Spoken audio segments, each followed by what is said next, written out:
This is everything I've learned from creating 2 graphic novels.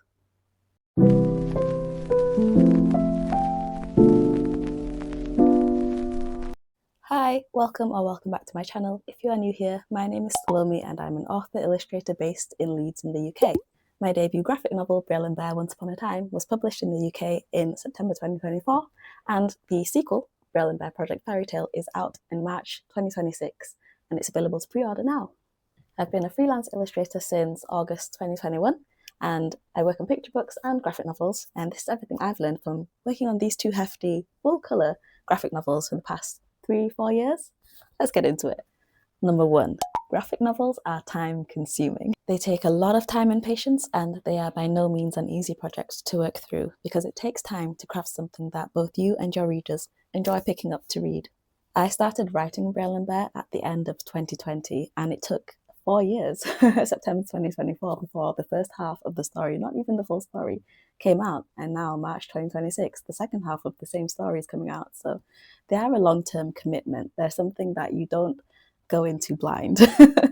You've got to know what you're doing before you start a project like a graphic novel, because they are something that take a lot of energy. They are a full-time job. So from inception to completion, it has taken about 5 to 6 years to get to this point. I'm going to break that into 2 halves. So the first half is actually thinking of the story, writing it, planning it, thinking about your characters, the world that they live in, their backstories, all of that, like world building and the prep behind creating a graphic novel takes time. And then the actual creation part of the graphic novel. So the first book and the second book took, I think in terms of creating them, about 2.5 years. So I spent 1.5 years on the first and 1.5 years on the second, and how I created them is similar but different, and I'll talk about that now. The second thing I've learned, point number 2, pace yourself.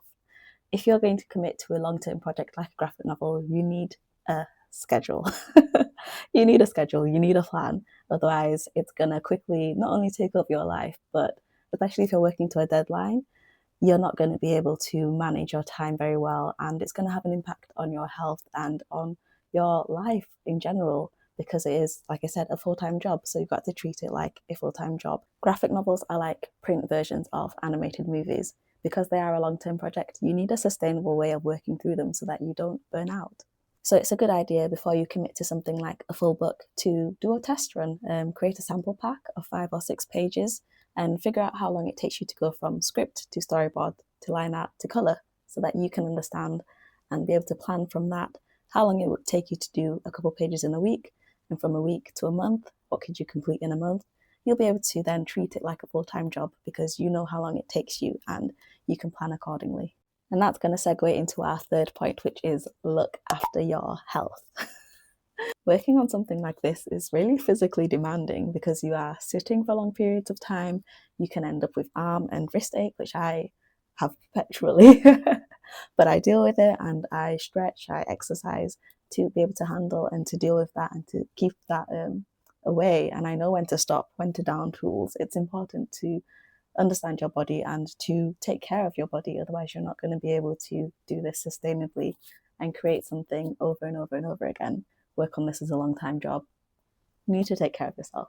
It's never a good idea to push yourself too hard. You should know when to rest. You should down tools if you have to, because your health always comes first. Point number 4, ask for help. If you're struggling, you don't have to. You can ask for help. You don't have to do something by yourself. So for the first book, I had help with colouring. In the second book, I knew what I was doing and I'd become really good at scheduling myself and being able to create these pages by myself and colour everything myself as well. So I was able to colour this whole book by myself, and it's longer than the first book, but the first book I was just figuring out what to do and how to do it. So I really needed the help for that, and I got a colouring assistant. So yeah, ask for help if you're struggling. You don't have to struggle alone. Put out calls on social media. Ask your publisher to bring in a colouring assistant or a line art assistant to help you.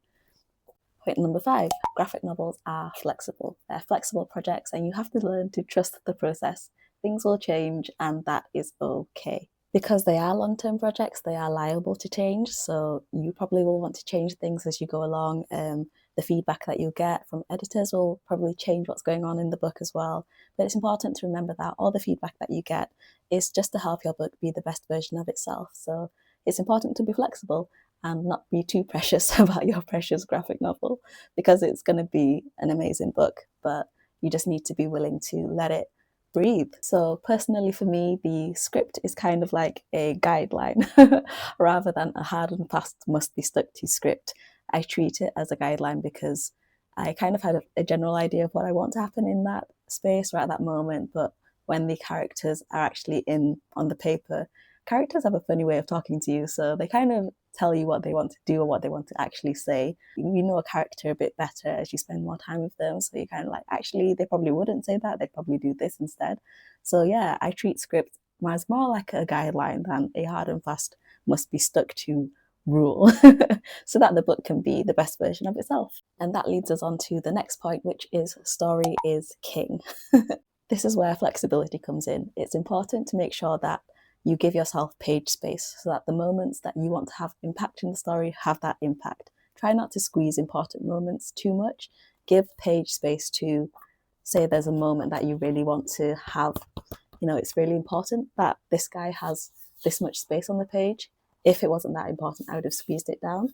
So it's important to give yourself the option to be flexible with your script, because as you create the book, you'll realize that there are some moments that are more important than others. And that's why story is king. Give yourself the space to tell the story that you want to read. Point number 7 is your art style will change.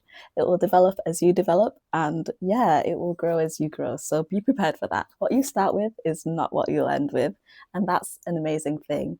Working on these 2 graphic novels, I've seen my grasp of anatomy and expression just improve drastically because I'm drawing the same characters over and over again. So I used to draw them with like pointy hands and arms and knees and stuff, but now they are more rounded and my grasp of anatomy is just so much better than it was in book 1.